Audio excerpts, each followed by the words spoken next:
This is a streamer and integrated amplifier combo, and it was a combo that I wanted to get my hands on the moment that I saw it get released. ARCAM released the Radia series as a gateway into the audiophile realm with very little outlay. The A25 is the top-end integrated amplifier in that range. Below it sits the A5 50-watt integrated amplifier and the A15 75-watt integrated amplifier. Quick edit, the A15 is actually 80 watts per channel. There's going to be a few of these. Using the term gateway is a bit of a curious distinction in that ARCAM didn't state that these are budget components. They are gateway components to the audiophile realm. And so their target is the future audiophile, or the person that wants to step up from their current components or their current listening setup and want to elevate it in some way. And also, ARCAM didn't clearly state it in any of their materials, but it looks as though to me that this series is piped to replace their HDA series of components because their power ratings and price points are pretty similar. The A25 is 100 watts into 8 ohms and 165 watts into 4. It's built upon their 5th gen Class G amplifier design, making it as powerful as it is efficient. Frequency response is 20 to 20 kilohertz with 100 watts into 8 ohms and 165 watts into 4. It features Bluetooth aptX, a moving magnet phono input, 1 coaxial, 1 optical, and a USB-C input. The USB input supports their highest bitrate, and I'll post a link below if you want to follow that and geek out on their bit rates and stuff like that. The A25 is bereft of tone controls, as are all the other amps in the range. I would think that at least the entry-level component would have tone controls, or at the very least, maybe the ST5 streamer would have some sort of built-in EQ where you could augment the sound according to your room. But no. The ST5 is touted as a high-resolution upgrade for both the A5 and the A15 integrated amplifiers, and they supply a control link that allows these components to talk to each other and act as one. The A25 stands out among this because that integrated amplifier has a higher resolution DAC in it than the streamer does. The ST5 will play back music directly from Spotify Connect, Tidal Connect. It's Rune ready with MQA support via analog on an ESS ES9018 high-resolution DAC with time domain and jitter elimination. It works with the proprietary ARCAM app, so you can access all your favorite radio stations. It also has AirPlay 2. It has Chromecast. It works with both Apple and Android devices. It supports high-res audio up to 24-bit, 192 kilohertz from analog and digital outputs. And it also has around back 1 coaxial, 1 optical, and 1 RCA. Specs are all well and good, but the star of the show for me is the industrial design. The industrial design of ARCAM's components has changed quite a bit over the years. Back in the day, about 15 years ago when I got the ARCAM 280, I really liked the design of that component. I also lusted after the A18 integrated amplifier, and I sorely missed out on buying the A19 integrated amplifier, one that sort of bugs me to this day. And then they changed up their industrial design, and their integrated amplifiers started looking more and more like VCRs. The new Radia lineup is a radical departure from anything else in their lineup, and I commend them for just blowing things up and starting from scratch. Starting off, it's a slim, all-black chassis with bright yellow accents. It's striking and, dare I say, sexy. The components look great from all angles, including the sides, and beg to be placed on top of a sideboard or a media unit versus being shoved inside of one. From the sides, the angled awning does well to hide cabling for the most part. Actually, they call it a cowl, which sort of fortifies the whole Dark Knight theme for these components. And to be honest, cowl's a much sexier name than awning, so let's go with cowl. Starting with the amplifier, the top plate features vents running across the top, which feature yellow inner surrounds. Debossed lines complement the venting. The awning features a subtly printed A25 and an integrated amplifier decal. There is similar printed text over the top of the logo, which is flanked by input on the left and volume on the right. Tucked off to the bottom left of the input knob is the headphone jack. The yellow accent is continued on the side with a horizontal strip running the entire length. and the yellow accent is used to surround the knobs on the front. The yellow around the knobs also lights up, which gives the impression of almost like an eclipse. It looks really cool. The ST5 streamer doesn't have any of the venting on the top plate and doesn't have knobs on the front, but it mirrors the A25's casing, albeit a little bit shorter. The front panel is a translucent panel that obscures the LCD panel behind it that displays the information on the front. The translucent displays on the amplifier and the streamer is a curious choice, but I also have questions because not only does having a frosted translucent display on the front of your amplifier soften the LCD text that's coming through, but it also blurs it. And maybe I'm just used to having the most high resolution display available on all the tech that I get these days, but blurring the text is definitely a choice. But that's not the main thing that bugs me. What bugs me is that between the amp and the streamer, the LCDs don't match. On the amplifier, it's a bit warmer, and on the streamer, it's cooler in tone. Also, the LCD text sizes are different. Like, it almost doesn't make sense that they would have different LCDs on matching components, because then the one thing that you interact with doesn't line up. So ARCAM reached out and explained the discrepancy between the units, and it is that the ST5 features the same display as the A5 and the A15 amplifiers. The A25 features a step-up OLED display, which explains the discrepancy. They did also mention that both units can be operated in stealth mode if the discrepancy in the displays got on your nerves, so there's that. The remotes are nice, they're small and they do everything you want them to, but you do have to use them both, and they're labeled individually with printed on names and small lettering, and since they're not backlit and they look identical, I often get them confused in low light situations, and I wish there was just one remote. I mean, the remotes don't really do much, like they're pretty Spartan remote-wise. I feel like they could have just made one remote, like Cambridge does that with all their CX components. It's one shared remote, so you don't have to have like all of the remotes. You just use the one that has all the functionality built in. And they could have done that here, but no. You do have the choice on the A25 integrated amplifier to choose your dedicated streamer input.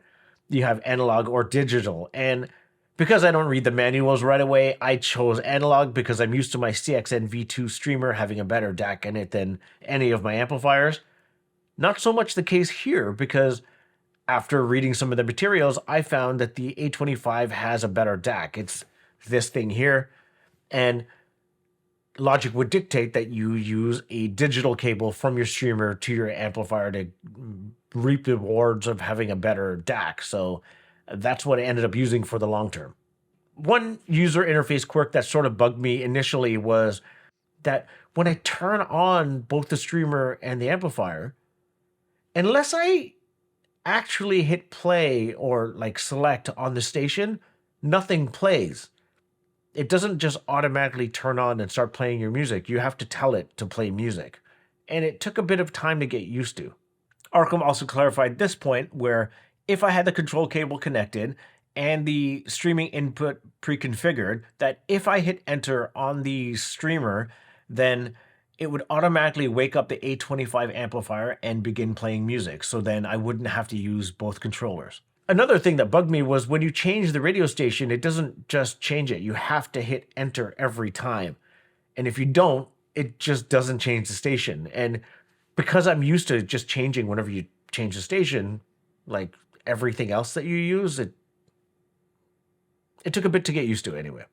This user interface quirk also came into play when I was using the app. I mean, it's a nice app, it works, but when you're trying to find like your internet radio stations, you have to like type it in.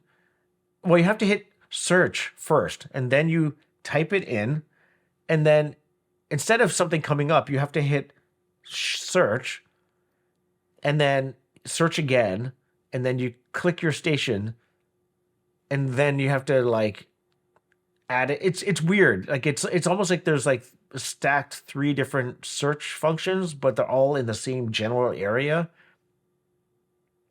If they just simplify it somehow, it would be much easier to use. Though, after you pick all your stations, you can just put the app away and never use it again, which is great for me. I paired these components with the quad Revella speakers, both the bookshelf and the floor stander. I also implemented the massive Anthra 12 subwoofer for Monitor Audio, and I paired it with the Cambridge Audio Alva V2 TT turntable. Alva TT V2 turntable? Yeah, that's it. Alva TT V2 turntable. That's a long name, but that's what I used. I'm not going to beat around the bush here. Sound wise, this sounds almost identical to my Cambridge CXA 81 amplifier. And if you saw that review, you know that I love that amplifier. I set these up side by side, and I quite honestly couldn't tell the difference. Just to save you from me blathering on about how something sounds, I love the way this sounds. Cambridge Audio CXA 81 sounds great. This one sounds near identical. Maybe you could reap some benefits of having that extra 20 watts of power. I'm sure it comes in handy, but just from day-to-day listening, I couldn't tell a difference. It's a beautiful, clean, fairly neutral sound. Like, it's a slight maybe U curve to it where you get deep bass, full-bodied mid-range, and crisp highs. It just sounds wonderful. The 100 watts of Class G power made playing back my favorite tracks an effortless experience, as there is seemingly untapped power on hand. Playing Lana Del Rey's There's a Tunnel Under something, I could seemingly just turn that track up to 11 as loud as I could stand it and not really get any sort of ear fatigue. And there was just a huge soundstage. Everything was precise. All the instrumentation was clear. Like, it was great. And then conversely, just turning the track lower, I was not missing out on anything other than just loudness. So it sounds great played really loud, and sounds great played really quietly. And then playing something, I can't believe I like this song. It's Balaclava by like Shy Effects, and I believe it's Skeptical on the remix. It's not a great song, but for some reason I can't stop listening to it. But like, it's pretty straightforward. There's not a lot of dynamics there. It's just like straight in your face bass music. And the amplifier combo doesn't flinch at all. Like, it just like slams out that tune. The Revellas don't struggle. The amp doesn't struggle. It's just like you can play like something super musical and something completely stupid, and they both sound incredible through this whole combination. But playing back, my favorite tune from this past holidays was Joe York's Zara and the Man. I heard this on BBC One Extra on, I believe, David Rodigan's show, but there was someone else filling in. Either way, they played this song. I fell in love with it. They played The Man anyway. I fell in love with that track. I fell in love with The Man. But yeah, I fell in love with that track, and I immediately just went and downloaded it, and that became my two jams for the holiday season. It's like, I don't know. Go listen to it. It's good, but it's like there's equal amounts of everything, like really great vocals, really great bass, really great instrumentation, and it plays back really, really well over this system. But the reason I bring this up is when I hear a new song, I'm never able to sit in the sweet spot for very long. And it's just kind of like, it's a good song, but I feel like dancing around my living room. And I found that dancing around the living room, I didn't really lose out on any sort of clarity. And maybe that's just the speakers playing their part really well, because the Revella speakers aren't cheap, and it was just a boon to be able to pair these speakers with this amplifier combo. Not only do they look great because it's an all black affair, but yeah, speakers are expensive. Gary Parts, New Troop, track's called Celestial Blues. It's pretty much the only track I really listen to off this. I'm a little biased. I have memories with this song where I think it was Vibes and Stuff on A25 in Toronto that played this track. And then they played, well, actually, they played the track that sampled this that slips my mind right now. And then they played this song after, and I love the song ever since. And great tune. Shouts out to those guys. That show's no longer on. But yeah, this is a great song. And on this via the Alva TT V2 turntable, this is kind of the song that this is the song that I A-B'd the internal phono stage on the Alva TT and the internal one on the A25. And there's no difference to my ears. I'm sure maybe a more critical ear would be able to tell the difference, but whatever they put in the A25 is stellar. And with this playing, there's just, because I like the sound of the A25, like I said, that subtle U curve to the sound, that there's enough lower end presence in this, but it's not like a bass track. So it's not like, it's just enough oomph there for you to sort of just like be a bit more enveloped by the sound, especially with the modern audio Anthra sub in place. And the highs aren't shrill or brittle or anything like that. It's just a lot of clarity, a nice big sort of immersive soundstage, and the instrument separation. I mean, I finally get to talk about that because I'm listening to a jazz record versus electronic music. You can pick out certain instruments, and if you want, it's not like they're like there's one over here, there's one over there, but it's like if you chose to pay attention to the saxophone more, you could. This is a great 1-2 combo from ARCAM. I like the way these things look. If you can stand a few of the user quirks, you're gonna get a great system altogether, especially if you like the same sort of sound that I do. Deep bass, full-bodied mid-range, crisp highs. It's well worth an audition. If you like this video, please consider liking and subscribing. I'd really appreciate it.